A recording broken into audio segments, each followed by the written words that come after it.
Good morning and welcome to today's webinar brought to you by MACF and Florida Makes. I'm your host, Sherry Reeves, along with Christian Davison. Today is September 24th, 2020, and we are starting at 10 a.m. Eastern Time. Today's topic, reach customers online with Google. I would like to introduce today's speaker, Matt Weber, President of Roar and the National Google Supported Trainer. Roar offers internet marketing and much more to several industries, including manufacturing, healthcare, and home services. These industries are incredibly competitive categories to conquer, and Roar understands the unique complexities of each and know just how to make your business or practice the marketing frontrunner in your industry. With years of digital marketing experience and success in these industries, Roar saves you time, money with proven industry-specific strategies. Roar has been a long-standing member and partner of manufacturers in Central Florida and statewide. Pam Weber, Vice President of Roar, has served on the MACF Board of Directors and has been a member since 2009. I would like to thank Pam for setting up this webinar and our guest speaker. A few housekeeping notes. As a participant, your audio will be in listen-only mode using your phone or computer, whichever is more convenient. Additionally, you will have the opportunity to ask your question using the question window. This is a live webinar event which will be recorded. A link to the recording will be provided to you within a few hours. Now, I'd like to turn the presentation over to Matt. Thank you, Matt, and good morning. Thank you, Sherry. Good morning, everybody, and welcome to Reach Customers Online with Google. Now, normally, Grow with Google is a program that offers in-person instruction throughout the country. And pre-COVID, I would have been traveling the country to deliver this program in person. But since COVID, all of our instructional materials have been adapted for webinars just like this. When I'm not teaching for Grow with Google, as Sherry mentioned, I'm the president of Roar Internet Marketing in Altamont Springs. This is one of my favorite programs to present. And the reason it's my favorite program to present is that it deals with content that most business owners need to master. So today we're going to talk about the entire Google complex, meaning the whole ecosystem, because the more you understand the ecosystem, the better you can use it to succeed with your business.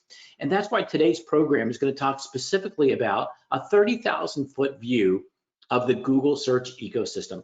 And we're going to look at some of the fundamental parts to it so that you can use them more effectively. And then second thing that we're going to do is we're going to answer your most natural question that's going to arise from part one. And that's going to be, well, that's great, but how do I get better and how do I show up more often in those parts that you showed in part one?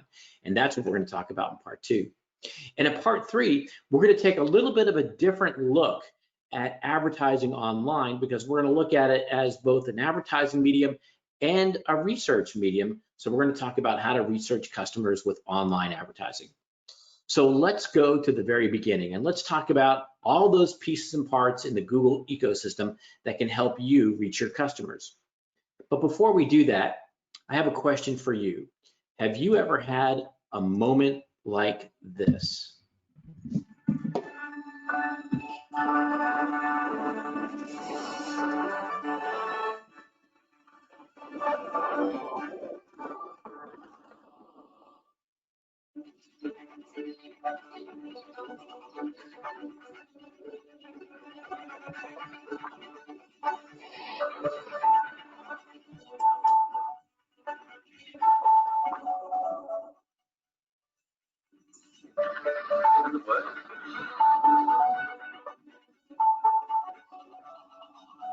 People ask us all the time, how do I get into it?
Have you ever had a moment like that?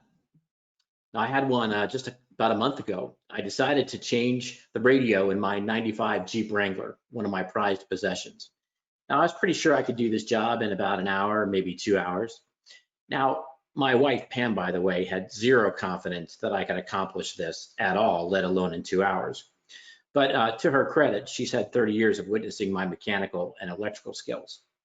So, of course, I attacked this job, and I couldn't prove to her that I couldn't do it. And you know what? 9 hours later, I proved her wrong. I got that radio in there. I just couldn't tell her that the lights of the car wouldn't work and the car wouldn't start. So at that point, I'm having one of those moments. I am Googling. I've got my iPad out and I'm searching changing radio on 95 Jeep Wrangler, wiring for radio on 95 Jeep Wrangler. I am Googling. And what do I come upon across?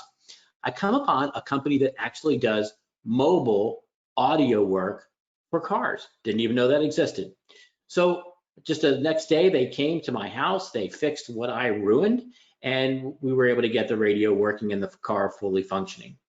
The point is, people have those moments and they go to the web to solve problems. And my experience, very similar to yours, happens all the time. In fact, there are billions of searches every month, and 4 out of 5 consumers say they use search engines to find things like vendors and stores and addresses and hours and directions.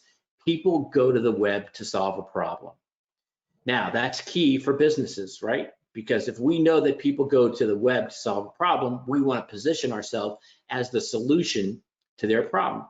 So let's elevate this conversation to about 30,000 feet, and let's talk about how this information gets in the hands of consumers. Well, it all starts with a piece of software called a web crawler. Now, a lot of companies have web crawler software, and a web crawler does exactly what that name implies. It crawls the web, and in the early days, we used to call these spiders, and people call them spiders because of the way they would travel from one link on one website to another link on another website, and they would travel the web in a way that a spider would travel a web. Now, Google's web crawler has a name. It's called the Google bot. If you went to the server logs of your website, it would literally say, Google bot was here on this day and for this time, and it stayed this long. Now, when the Google bot comes to your website, it's crawling your website, traveling through by the links on pages, and as it's doing that, it's sending information back to Google servers. So it's traveling and sending at the same time. Now, as it's sending information back to Google servers, Google's organizing that content. And as you can imagine, that content can be organized in a number of different ways. So I want you to think for just a second about a deck of 52 cards. And if I said, hey, can you organize those cards? There's a number of ways you could do it. You could organize them all the 2s together, all the 3s together, all the 4s together. You could organize them by all the suits together. You could organize them by all the face cards together. And kind of the same thing with websites. So Google is making these massive indexes of all the information in your website and everybody else's to get them in an order so that it can return just the right website to the searcher. And all that happens in real time. In fact, think about this for just a second. In the time that it takes you to snap your fingers, Google just processed 40,000 searches in real time. Now, when we talk about that index, there's about over 200 different factors, or what Google calls signals, that go into those different ways of arranging all of that information. Now, we can make search engine optimization as complicated as it is, and it's really quite complicated, but think of this as really functioning just like a dating website would function. And two things have to happen in order for that match to be successful. On the one hand, Google has to understand what is the searcher's real intent. What are they really trying to do? And so Google looks at a number of things. They look at the time of day, they look at the location, they look at the device the searcher's using, they look at the searcher's past history, lots of signals to figure out what the searcher really wants. And then on the other side, they have to understand what your website's about. They have to be able to take that information that the web crawler sent back and understand it. In the next section, we're going to talk about what things may be preventing Google from understanding what your website's about. So we've got to have good information on the searcher side. What are they trying to achieve? And we've got to have good information about your website's really about to see if there's a match, and then Google can return that. Now on the consumer side, this whole process really starts with a very simple action. And that's when the searcher types what we call a query into the Google search bar. And you know, if we stopped right here and reflected for a minute, we'd realize that marketing has really changed in a way that few people can appreciate. Because there was a time when we all were taught, oh, we've got to know our consumers' demographics. I'm trying to reach women 25 to 54. And then maybe that evolved and we were taught that we have to understand our consumers' psychographics. Oh, I'm trying to reach women 25 to 54 who are trying to change the world, make it a better place. But really today, we have to understand our prospects and our consumers' vocabulary. We have to understand, how do they describe what we do? And this is pivotal because as I work with small businesses, I often find that business owners use a different set of words to describe what they do than what consumers do. And I want to share a little story with you. For a long time, we did the marketing for a set of vein clinics here in Orlando, and they were run by just an incredibly smart gentleman, very, very smart. And I remember vividly the day that we started working with him, and I handed him the list of keywords that we were pursuing, and one of them was vein removal. And he looked at me and he said, Matt, we don't remove the veins. We don't take the veins out of the leg. And I said, yeah, I got it. But guess what consumers think, right? It's not what we want to say that is important in 2020. It's what the prospects and the consumers want to hear. So often I find there's a misalignment between how the company sells and what they present and what the searchers use to type into Google to find that particular service. Now, once we push enter or the consumer pushes enter on that search, there's a couple things that are going to show up on that search engine results page, which is also called the SERP, by the way, S-E-R-P, a SERP, that are pivotal to your success if you appear on that Google search engine results page. First among those is the URL. We'll see a page title. And by the way, we should also stop here and reflect on the fact that as people get more and more specific on how they search, it's not our homepage that's showing up in Google search results. More often, it's an interior page that deals with that specific topic that's coming up in these Google search engine results pages. So not too long ago, a lot of websites had what were called ugly URLs, right? It would be website.com/page ID equals 1433 database element, da da da da. Most websites today have what are called friendly URLs. So it's yourwebsite.com and a string of English words that hopefully help describe what that content of the page is. And now as you step back and look at it, you can see that that is a cue or a signal for the consumer to help determine what that page is about. And that affects whether or not they're going to click on your particular link. And the same is true for something called a page title. Each one of the pages on your website has what's called a page title, and that title was put there either by you or by your web developer or by your search engine optimization person or vendor. And that too is not only a cue for the user looking at the search engine results page like you are on the screen, but it's also a cue for the Google bot itself. Because the Google bot, it's going to say, well, you wouldn't put a sign over a barber shop that says jeweler. So you wouldn't put a page title over a page that doesn't reflect what the page is about. So it puts some weight on that page title. But then consumers also use that page title displayed on the SERP as, again, an indicator to figure out if that page is about what they're looking for. And the same is true for something called a description. And when the description appears on a Google search engine results page, it's called a snippet. But this description is something that perhaps you put into your website, or your web developer, or your search engine optimization person. And it's typically character limited. And again, it gives the user some clue as to what the page is going to be about. In fact, this is so important that sometimes you'll find that Google may see a sentence or two on your website page that it thinks is more relevant to what the page is about, and it may show that page, that sentence, over the description that you've put in, because the algorithm thinks that it's a closer match to what the page is about. But in general, these page descriptions are something that the users on the SERP skim to be able to see what page they should click on. And then in some situations, you might see what's known as a business profile. And this emanates from a free tool called Google My Business.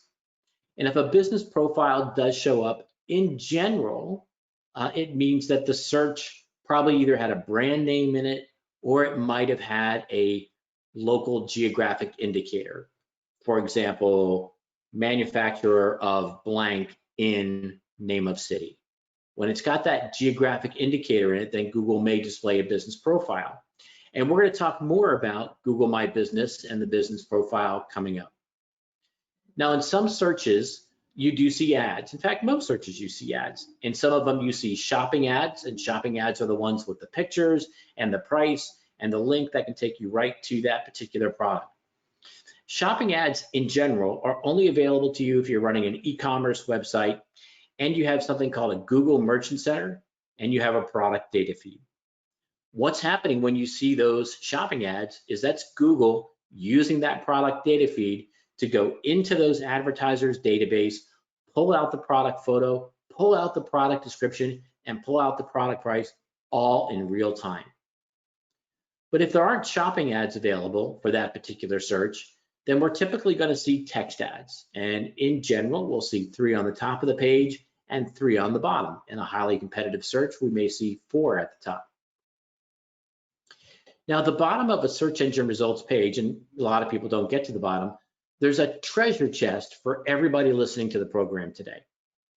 And what Google does is it shows you searches that are related to the query. Because throughout today's program, I think you're going to begin to think about, what words do people use to search for my product or my service?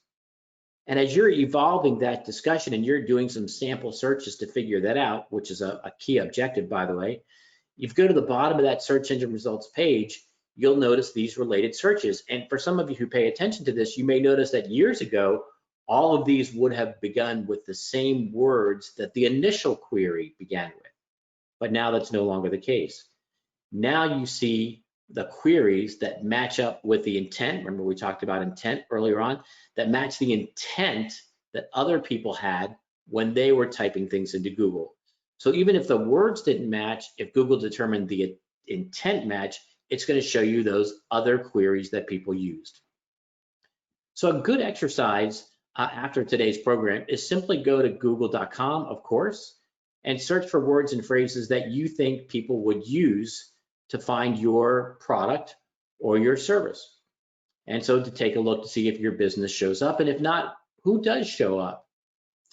And if you realize that yours isn't showing up, or if it's not showing up as high as you think it should, then this section number 2 in our program today is going to be particularly valuable. And that's resources to help you appear across Google. One of the easiest, quickest, fastest ways to appear more often on Google is to make sure that your business profile on Google My Business is up to date and claimed. So let's go through some names here. Google My Business is the name of a directory. In fact, it's the largest and most widely used business directory on the internet, and there's nothing even close to it.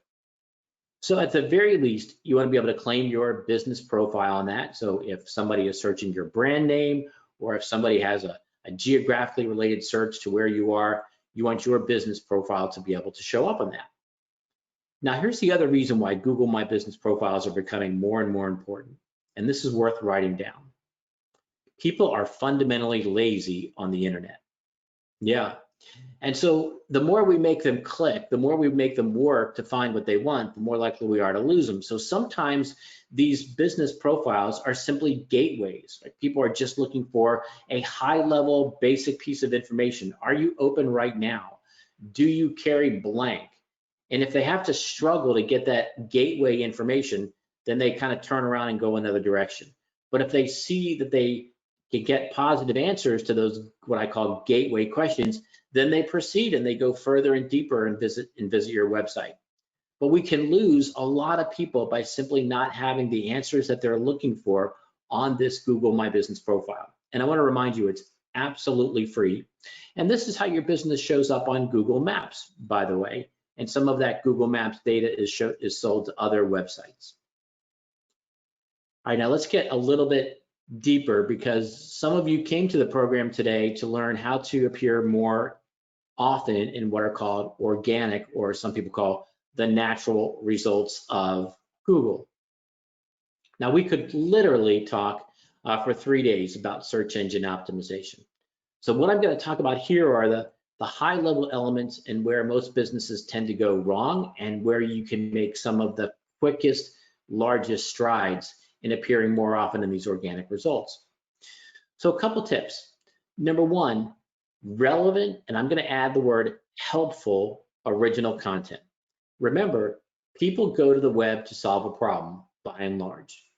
And being in alignment with what they're trying to solve really helps you provide value, which then helps you appear more often in searches.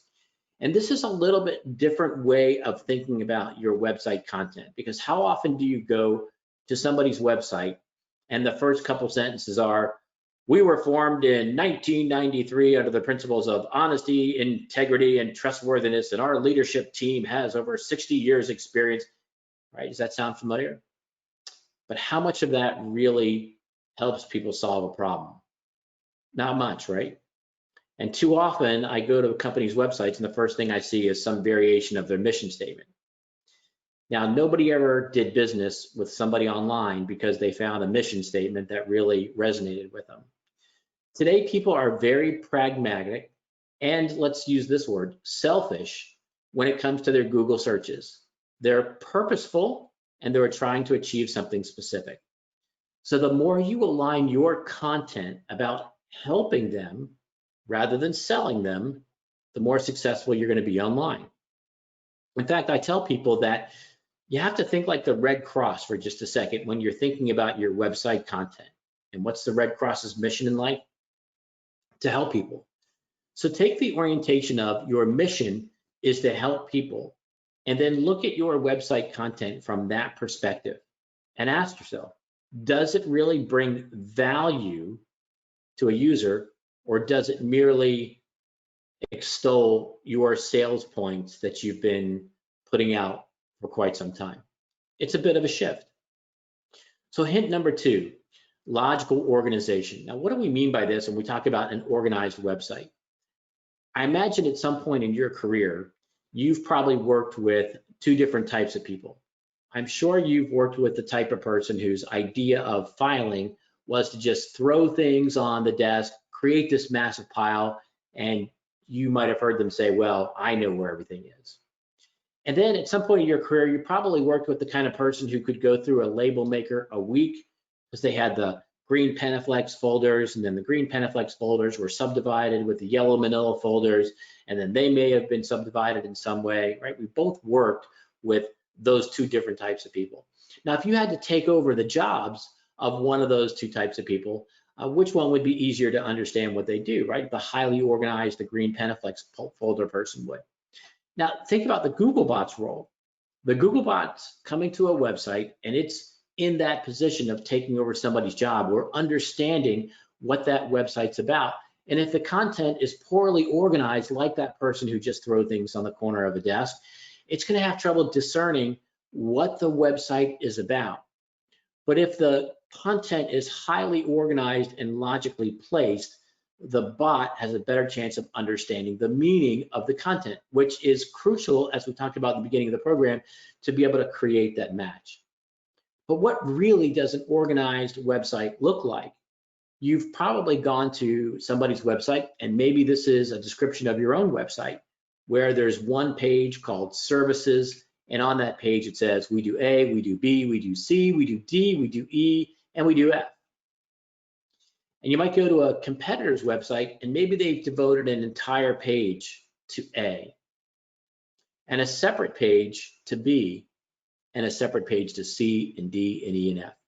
Now the bot comes across that first website and it tries to consume this page. This is about A, B, C, D, E, F, and it says, I don't really know whether the page is about A or B or C or D.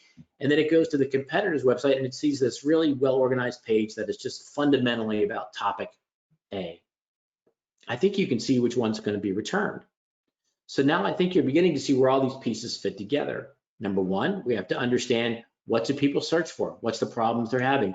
And then we create content that is alignment about that topic. Now, as we get more specific about that content, here's where the structure comes into play. Think about your family chart for just a minute. If you visualize your family tree, you can get a sense that you get your meaning from your parents, and then you flow meaning down to your children if you have them. Well, websites are kind of the same way, and we use the word taxonomy or data structure in how websites are built. So think about a home page, and then pages underneath that home page in the structure are the children pages of the home page, and those pages may have children pages. So let's say I had a parent page that was about types of oranges, and it talked about how there are many, many types of oranges that are used for many different types of purposes, and they grow in different regions. But then underneath that page, I had a specific detail page that was about navel oranges and nectarines and the different types of oranges. You see those specific child pages about the specific types of oranges get some of their meaning about being an orange, a type of orange, because they're children of a page types of oranges, right? Does that make sense? So how your website is built, how it's structured, how the data is organized can help you go a long way in ranking for that level of content. It's all about creating context through the structure of the website and how that content is organized. The third tip to talk about is those page titles and descriptions that we looked at in the SERP. We definitely know their cues for the reader on that search engine results page. And think about it for just a second. When a user is faced with anywhere from 10 to 12 results on a Google search engine results page, what determines which one do they click on? Certainly placement does affect that, that's a certainty, but what else? It's what those listings say, right? So if my page title speaks more specifically to what they're trying to achieve than anything else on the page, I'm increasing my chances of getting that click. And the same is true for a description.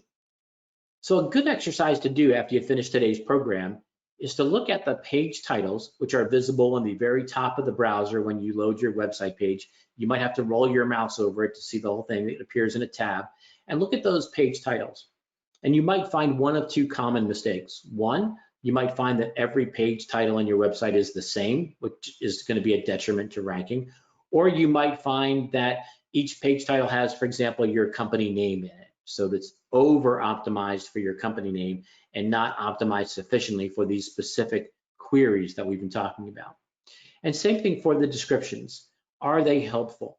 Do they entice someone to click? Now, last three tips, we probably should rearrange the order of those just a little bit, because let's talk about fast load time first. We do know that load time is a ranking signal.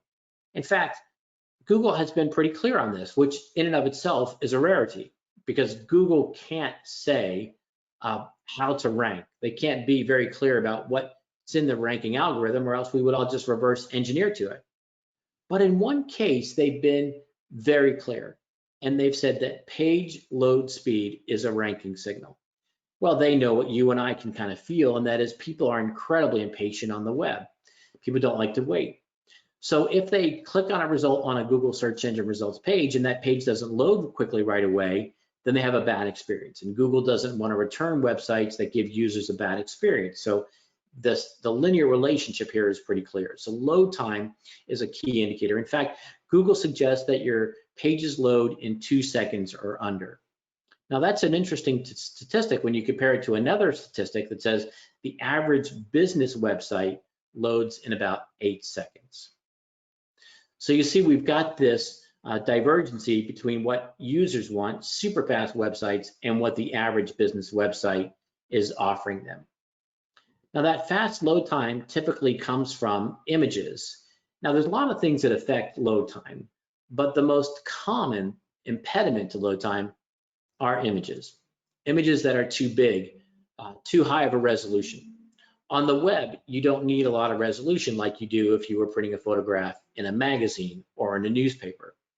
But what happens a lot is that business owners or marketers, they're going to take a picture maybe with their phone, and they send that picture to their web developer, person on the website through the phone, and what pops up? That message that says, oh, do you want to send the large resolution or the medium or the small? And the business owner says, oh, well, it's my website, it's got a great quality, and they send the large, which is a heavier file, more data, when really the small would suffice. So then a lot of business websites have a lot of photos that have way too high of a resolution and are too big. And let me give you some sense of the numbers. Google recommends that an entire page, a web page, should be right about 1 megabyte of data when you put everything together. That's the typography, the code, the images, everything. Put that all together, and the whole file size of the page should be 1 megabyte. There's a pretty good chance that if you went to your website right now, looked at some images, and right-clicked on some of those images, and then looked at properties, you might find some images in and of themselves that are over 1 megabyte. See the problem? So what your browser is trying to do, your browser is following the instructions of your website and trying to load all of the things that are on your page within the bandwidth of the person who's requesting it. And sometimes it gets choked with too many things or things that are too heavy, and that's what causes pages to slow down. So optimizing your images can have a significant impact on your page speed, which can have a pretty good impact on your Google organic ranking. Now, last thing to think about is to optimize for mobile. You know, it's 2020 and we've been talking that it's the year of the mobile for about 3 to 4 years now. And still a lot of businesses are a little slow to grab this truth. Many of you are seeing upwards of 50 to 60% of your visitors come from a mobile device. Well, that means that we as marketers have to start thinking mobile, planning mobile, strategizing mobile. If I were to ask you what your website looks like right now and ask you to create a mental picture of your website, the first thing that should come to your mind should be, what does it look like in mobile? Because a good portion of the people that visit your website will never see that desktop version. And that mobile experience is fundamentally different. So now we're going to talk about two different things, the mobile view and the mobile experience. A lot of people think they're the same, but they're not. A mobile view is relatively easy to achieve. In fact, most website templates have a built-in kind of behind the scenes code that takes the big thing and makes it small. The view is easy. The experience is difficult because in mobile, you've got to have greater separation between lines of text that are clickable. You've got to have buttons that are a little bit bigger because now people are navigating with thumbs and fingers and they don't have the dexterity of a mouse and a cursor. So it's a different design. So if you take the big thing and you simply make it small, you'll achieve a mobile view, but you may not achieve a good mobile experience. And coming up, we're going to talk about some tools where you can get Google's insight on whether or not you're presenting a good mobile experience. And it's called the Test My Site tool, and you can find it at g.co/testmysite. So it's going to do a couple things. It's going to first return that speed that we're talking about, and typically I find that people will do this while they're on the program right now. And so if you get a number back that's pretty significantly more than 2 seconds, you can see that you're kind of sailing directly into the wind in terms of trying to rank well. And it will also give you some insights on whether or not you've got that good mobile experience. There's another free tool that's going to help you appear more in organic searches and appear more throughout Google, and that's called the Google Search Console. And I'll suggest to you that this is the single most valuable tool that is often underutilized by businesses. Google Search Console is kind of like an X-ray machine for your website, and it does a lot of things. But in the interest of time, let me focus on two. Number one, it'll alert you if there's any technical factors that are impeding that Google bot that we talked about in the beginning of the program. What if something's impeding it from crawling all of your pages that you didn't know about? So in Search Console, you'll see, oh, Google found 16 pages or 18 pages. And you might look at that number and go, 16 or 18 pages? My website's 30, 40, 50 pages. Why didn't Google find all of the pages? Quite often, there's some technical limitation from Google crawling all of the pages. And so that's one of the biggest things you'll get out of the Google Search Console. But here's the second and really exciting thing you'll get out of Google Search Console. It'll tell you about the search queries, remember those are the words that people use, that were typed into Google that caused your website to appear on a Google search engine results page, whether you were on page 1 or page 100. So think about that for just a second. What if there was a phrase that people used that had a lot to do with your product and it was very important to your business, and you looked into Google Search Console and you saw, hey, that happened 200 times in the last month, and you got 0 of those clicks? You can almost visualize your best sales prospects looking around, trying to find you, and they never find you. So if you look at that data and you go, whoa, 200 people using this particular phrase that's really impactful for my business, that's a direct pivot on your part for strategy. Then you've got to say, we got to do whatever it takes to rank and get on that Google search engine results page for that particular phrase. So the summary of this particular tool is it's really the best marketing research that you can probably get your hands on.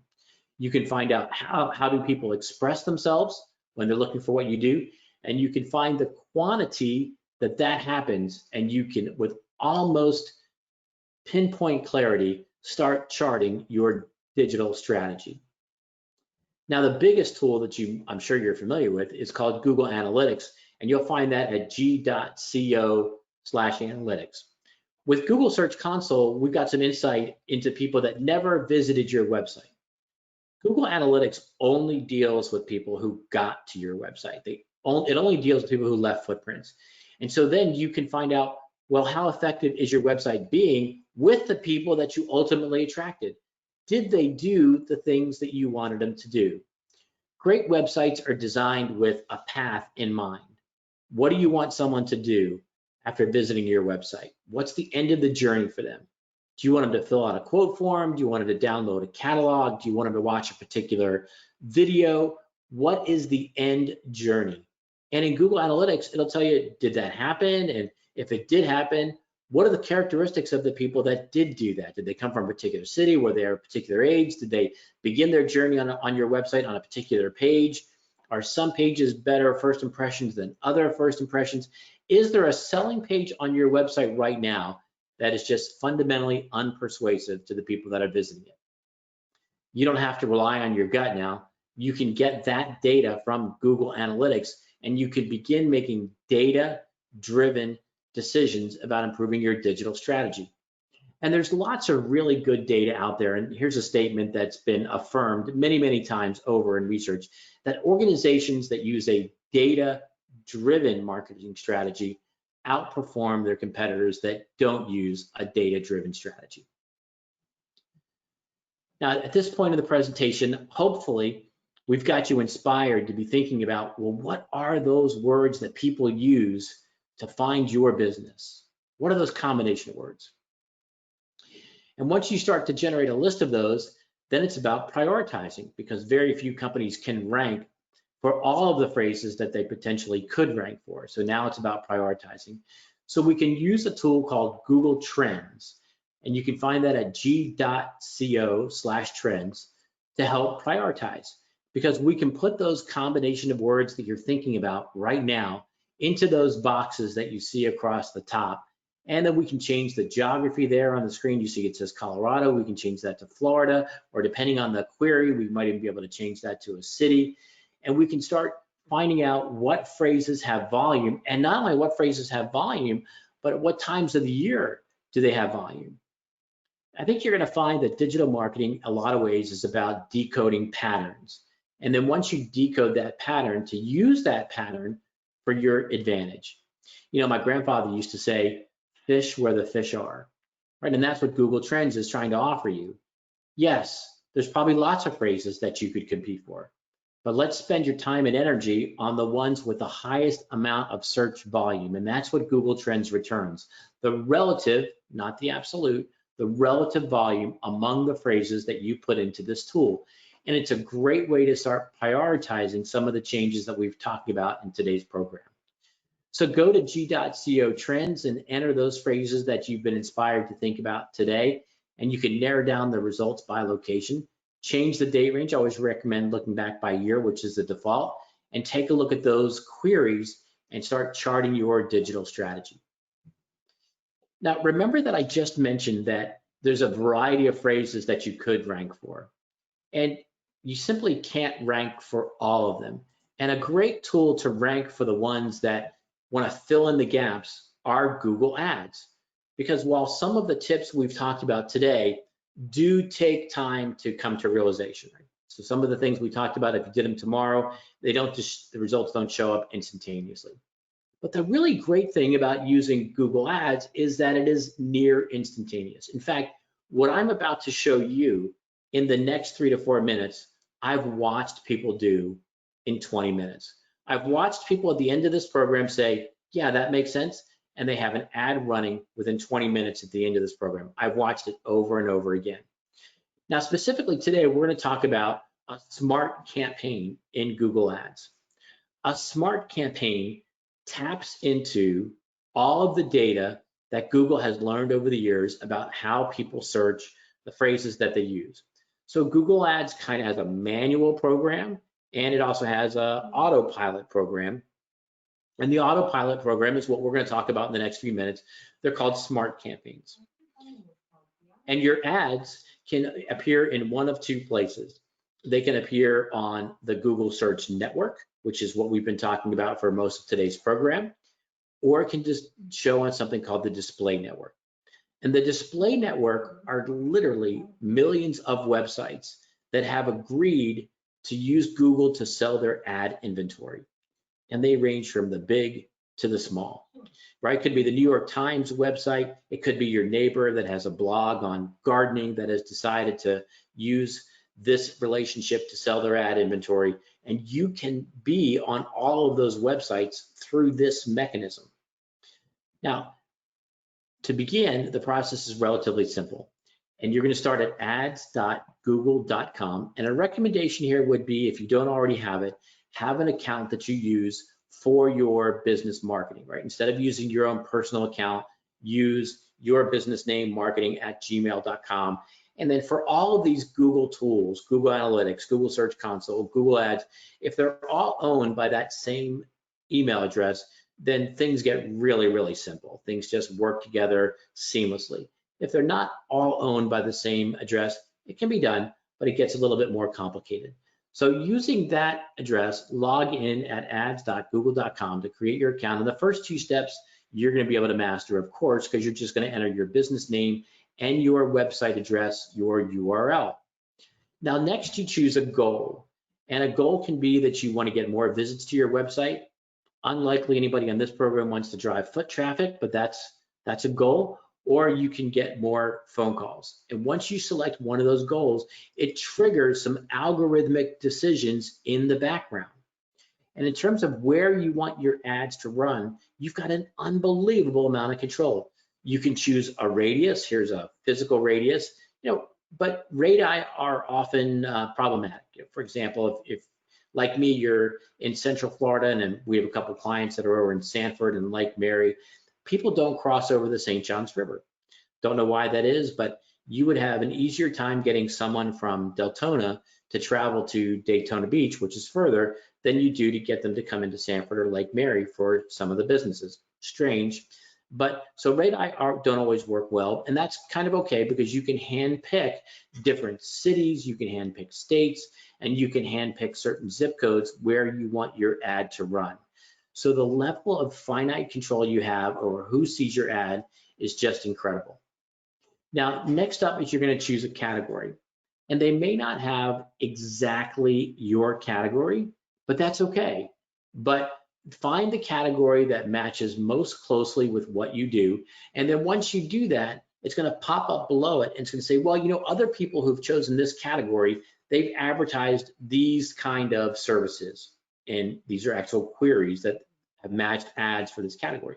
And you can just then click and turn them off if they're not relevant to what you do. So in this case, what you see on the screen, it's a yoga studio. They put in yoga studio and there's different types of yoga. They may not offer all those different types of yoga, and so they can just simply turn them off. Now the next part is simply writing an ad. And remember, when your ad appears, it's going to appear on a Google search engine results page with other companies' ads. So the goal of this ad is to get your ad to stand out and to generate that click. But here's where a lot of people go wrong. I think they try a little bit too hard. Remember, the ad's job is not to sell your product. The ad's job is to get the click, and it's your website's job to sell your product. So we want to say something differentiating. We want to say something that's benefit driven to this person reading that Google search engine results page to convince them to click. It's really a lot to ask for the ad to sell your product. What you really want the ad to do is get them to click, and your website is designed to then be the salesperson in that area. People are gravitating to this type of advertising because of the level of control, and that control extends to the budgeting. You can pick an amount of money that you want to spend per day. You can change this. There's no long-term agreements. There's no contracts. And you can immediately get some forecasts that if you here's how much you want to spend today, this is how many impressions it'll generate. And based on other advertisers' experience with the decisions that you made, it'll forecast how many clicks that you're going to get. And you can change those numbers. There's a really cool slider bar on there that you can just change, drag it left and right, and see how those numbers change. So no long-term commitments, no contracts. You can change this every day. Wouldn't recommend that, but you could do that. And same thing, you can edit or pause all of this at any time.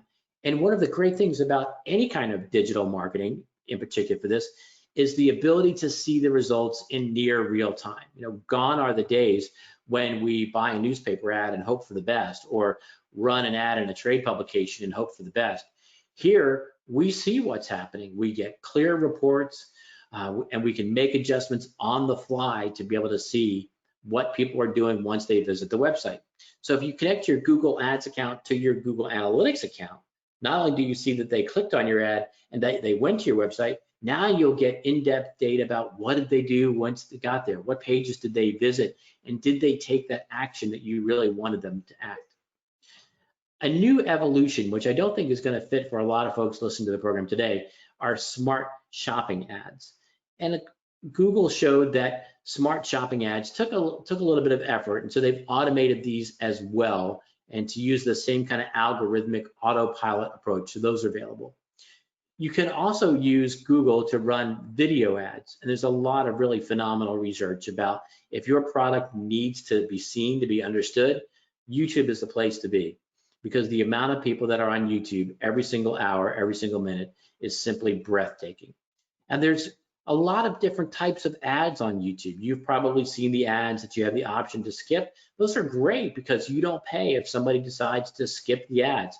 You've probably seen short, what are called bumper ads that are great for branding.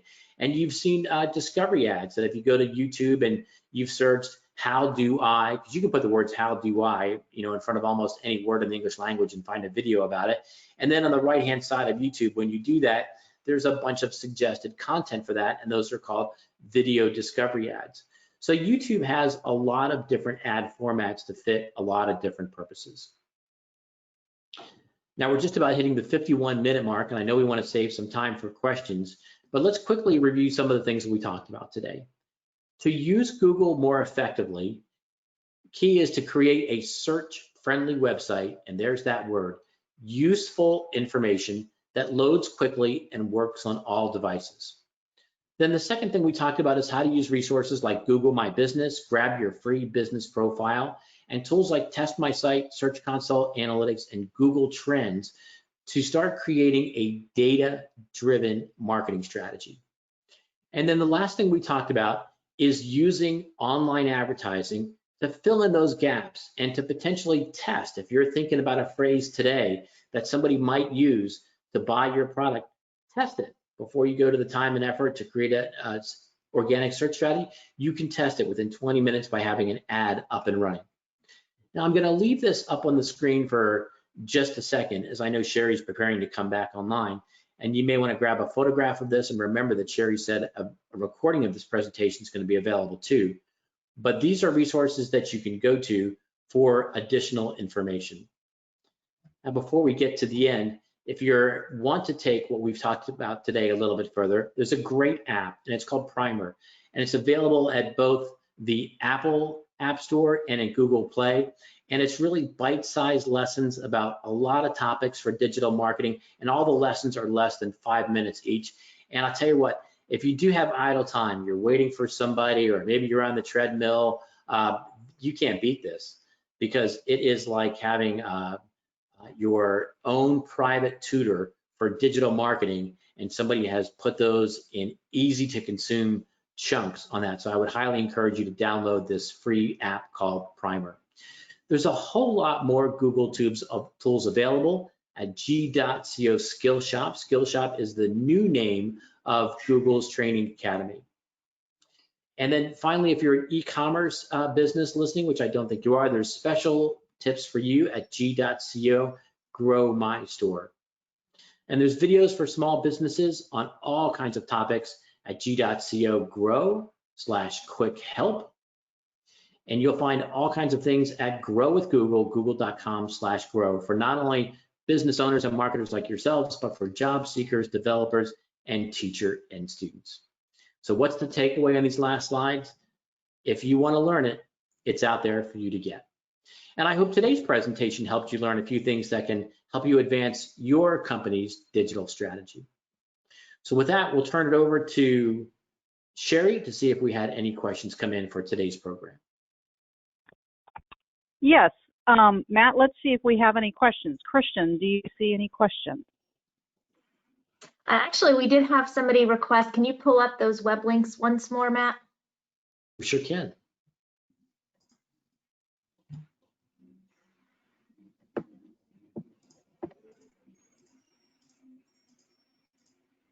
I think these are the ones that they're asking for.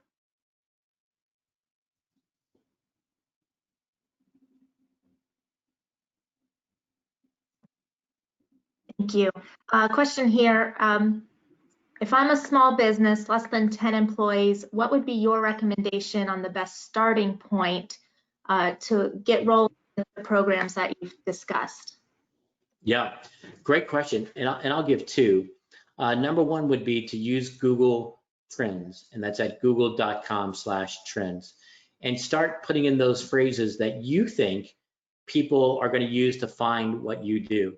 It's a great exercise, because you often find that there's a disconnect between the way that marketers and business owners see the world and consumers see the world. So I would start doing that, and you're going to develop your own list of targeted keywords. Then the next thing that I would do is do that kind of manual exercise of typing in your website into Google, or typing those phrases, those phrases into Google. Use an incognito browser, by the way, so that it doesn't take your past search history into account, and start seeing where your website ranks. And if you find that that you're not ranking for the phrases that can really drive those visits that you need, then I think that you may want to engage a vendor or a specialist to do a website audit. And that's kind of like going to your doctor for your annual physical. And if you do nothing else, you're going to be armed with the data that you need to either hire another vendor to remedy some of those, or you can determine which of those that you can fix yourself. But you need somebody to lay out that here's the 11 things that are preventing you from ranking the way that you need to rank for these phrases. And a good SEO audit does that. It's a great starting point for any organization that wants to create a plan to improve how visible they are on Google. Thank you. Next question. With Google search and the info you shared here, is it pertinent for both WordPress as well as Webflow platforms? It is, and I'm not particularly familiar with the Webflow platform, but certainly for WordPress. And WordPress, as you know, is something that's called an example of atomic programming, which means that the frame itself, the chassis, if you will, called WordPress, uses a lot of what are called plugins, kind of add-ons to actually make your website do the things that you want them to do. And there's some really good plugins that tie into today's presentation. There are great SEO plugins, for example, a plugin from Yoast, and it kind of combines some of this research that we've talked about. It actually suggests some descriptions and titles based on what you've written in the page. So it can be a little self-help tool in doing some of these things. There's a plugin that makes connecting Google Analytics very quickly. There's a plugin that makes connecting Google Search Console very, very quick. So yes, WordPress absolutely deals with everything we've talked about today. Unfortunately, I'm not familiar with the other platform mentioned. Thank you. Next question. I'd like to get more in depth in digital marketing. Do you have any recommendations? Yes, Skillshop. I would definitely visit that immediately after today's program. If you Google the phrase Skillshop, you'll get to Google's full program. And man, I gotta tell you, it's deep. So you're gonna find classes there on everything from Google Ads to Google Analytics to Google Tag Manager. It's phenomenal. And here's what's key is that it's Google content. So that's the first place that I would go. Then the second place that I would go would be to look for the official YouTube channels of Google Ads, of Google Analytics, and Google Search Console, and in particular, Google Analytics. Now look for the official Google Analytics channel because, of course, there are a lot of people who have channels about Google Analytics, but they're not coming from Google. And Google puts out great 3 to 4 minute videos about all of the techniques inside Google Analytics and in Google Ads. You know, it's continual. So you can go back years of basic concepts about Google Ads and Google Analytics on their official YouTube channel. So start with the fundamental training at Skillshop and then supplement that with content that's coming from their official YouTube channels.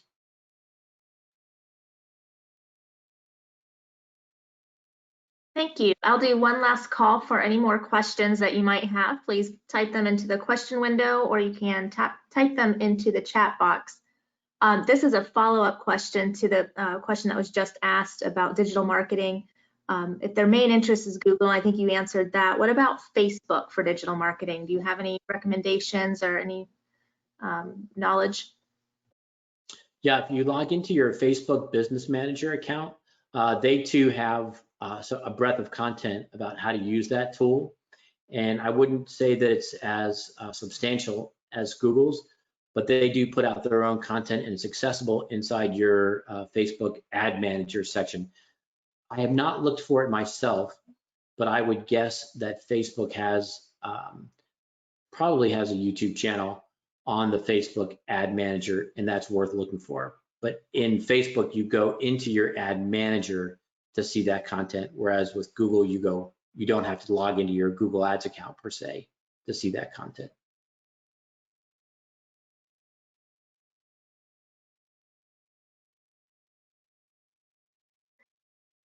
That looks to be all the questions that we have for today. So thank you for answering all of those, Matt. And I'm going to pass it over to Sherry now. Yes, Matt, we'd really like to thank you for your time today. And you've got years of experience in the digital world and obviously the knowledge in the manufacturing industry. So thank you for your time. We know we're very lucky to have you at this time, and we thank you. We'd also like to thank Florida Makes once again for their continued support of Florida manufacturers. We'd like to thank everyone who participated in today's webinar. And if you would like more information about MACF, you can check us out at www.macf.biz. And I understand Matt has more content from Google. So if there are people who would like to see more of these types of webinars from Matt, please visit our website or email us and let us know. And as you exit the webinar, we are seeking your feedback on how to improve these webinars and better meet your needs with topics of value to you. You know, please watch for upcoming webinars through MACF and Florida Makes. And I wish everybody a good day, stay well, and keep manufacturing. And again, Matt, thank you so much.